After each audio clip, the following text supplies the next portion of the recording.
বঙ্গবন্ধুর বিপক্ষের একটা বছরের মধ্যে বঙ্গবন্ধুর মৃত্যু হয়েছে। আপনারা জানেন 3.5 বছরের মধ্যে 75 সাল 71-75 রাস্তাঘাট নাই, প্লেন নাই, বিমান নাই, সেনাবাহিনী নাই, পুলিশ নাই, অফিস নাই, আদালত নাই। সেই দেশটা মাত্র 3.5 বছরের মধ্যে বঙ্গবন্ধু কি দিতে পারবে? প্রতিপক্ষ হলো আমেরিকা, কি দিতে পারবে? তারপরেও একটা সংবিধান দিয়ে গেছে। আমি সেদিকে যাচ্ছি না। আমার মনে হয় আমরা বঙ্গবন্ধুর মৃত্যুর পরে এই যে একটা বিভেদ দেখেছি আমি, সেটা আমার আওয়ামী লীগের যারা কর্ণধার ছিল সন্দীপে, যারা আওয়ামী লীগের বলতে যাদেরকে আমরা চিনতাম, তারা একটা ভিন্ন দলকে দেয়া শক্তিশালী করলো। কিন্তু বলতেছিলাম বুজুলা চেয়ারম্যানের কথা, উনি নীতি থেকে নড়েন নাই।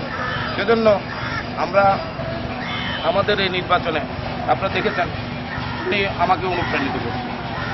এখানে আর বলার কোনো অপেক্ষা রাখে না। না হলে হয়তো আমি গর্মুখী মানুষ ছিলাম, কর্মজীবনে অনেক কষ্ট করেছি। গরিবের হলা না হলেও নদী ভাঙ্গা গরিব করে ফেলেছিল, কোনো রকমের চলার ব্যবস্থা আছে। এখানে এসে একটা জায়গায় একটা আশ্রয় নিয়েছিলাম। কিন্তু এখন আমাদের সুন্দরবনের মুক্তিযোদ্ধাদের অতীতে যারা দায়িত্ব নিয়েছেন, তাদের কার্যক্রম দেখে হয়তো আপনাদের সাথে আমার একটা উঠা বসার একটা যোগাযোগের ব্যবস্থা, এটা আল্লাহরই হুকুম হয়ে গেছে। আজকে হয়তো আমরা একটা সঠিকভাবে একটা সিদ্ধান্ত নিয়ে একটা দল আমরা বিজয় আপনারা করেছেন। সেজন্য আপনাদের কাছে সবসময় ঋণী থাকবো। দোয়া করবেন যাতে আপনাদের কোনো আমানত আপনাদের জন্য কাজ থেকে লক্ষ্য থেকে যেন বিচ্ছিন্ন না হয়। ধন্যবাদ আপনাদের সবাইকে। সবাই দীর্ঘায়ু কামনা করছি। আসসালামু আলাইকুম।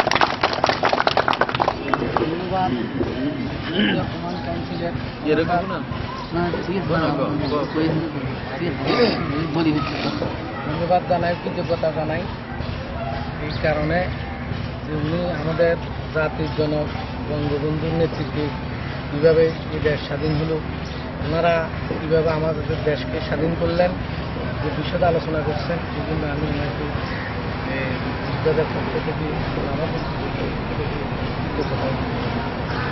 এখন আমাদের মাঝে উপস্থিত হয়েছেন আমাদের সিনিয়র সাংবাদিক রহিমুল্লাহ ভাই, সোনালী সন্দীপের সম্পাদক আতিউর রহমান মহারাজ ভাইকে।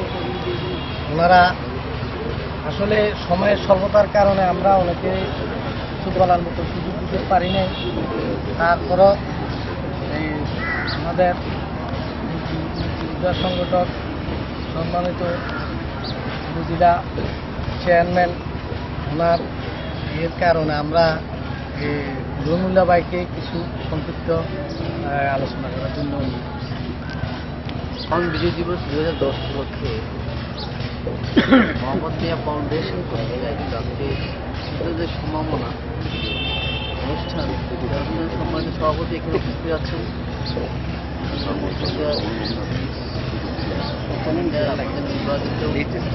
নির্বাচিত রহমান উপস্থিত আছেন। মাননীয় উপজেলা চেয়ারম্যান, তিনি মুক্তিযুদ্ধের সংগঠক, মুক্তিযুদ্ধের সময়ে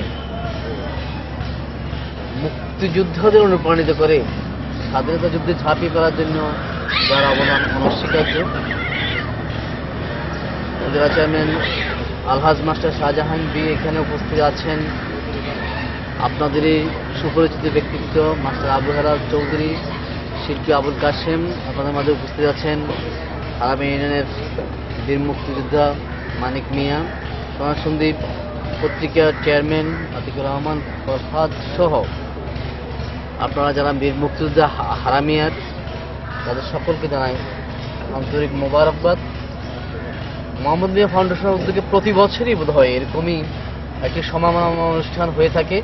আমি সর্বপ্রথম এর উদ্যোক্তাকে সাধুবাদ জানাই।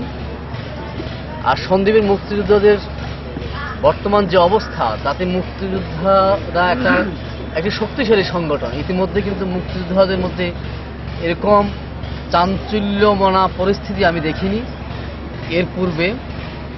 এটাও আমি অবশ্যই বলবো, মুক্তিযোদ্ধাদেরকে সংগঠিত করার ব্যাপারে স্বাধীনতার সময়ে যেভাবে উপজেলা চেয়ারম্যান সাহেব অনুপ্রাণিত করেছিলেন, ঠিক এখনই অনুরূপ বর্তমানে, বিশেষ করে ওনার ক্ষমতা গ্রহণের পর থেকে সকল মুক্তিযোদ্ধাদের ঐক্যবদ্ধ থাকার জন্য সবসময় উনি অনুপ্রেরণা দিয়ে থাকেন। একটি সুন্দর সিস্টেমে একটি মুক্তিযোদ্ধা কমান্ডিং কাউন্সিলের একটি শক্তিশালী কমিটি হয়েছে।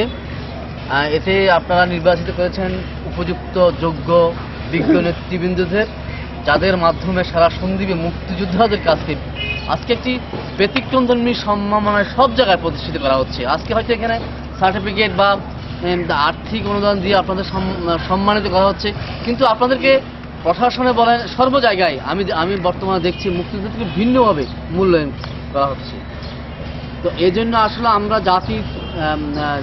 জাতির হিসাবে মুক্তিযোদ্ধাদেরকে যে গর্বিত করার যে মানসিকতা, আগামীতেও আশা করি এরকম একটা চর্চা হয়ে থাকবে এবং এটি বর্তমানকালের এই সময়কালের অনুপ্রেরণা আগামীতে আস্তে আস্তে আগামী প্রজন্মের কাছে এই অনুপ্রেরণা সৃষ্টি হবে এই প্রত্যাশা করি। আমি দুঃখিত, আমি খুবই দেরিতে এসেছি, এই জন্য আপনাদের সবার কাছে ক্ষমা চেয়ে নিচ্ছি। আসসালামু আলাইকুম। রাখবেন ক্রীড়া সংগঠক আমাদের সম্মানিত জেলা চেয়ারম্যান আলহাজ মাস্টার সাহেব।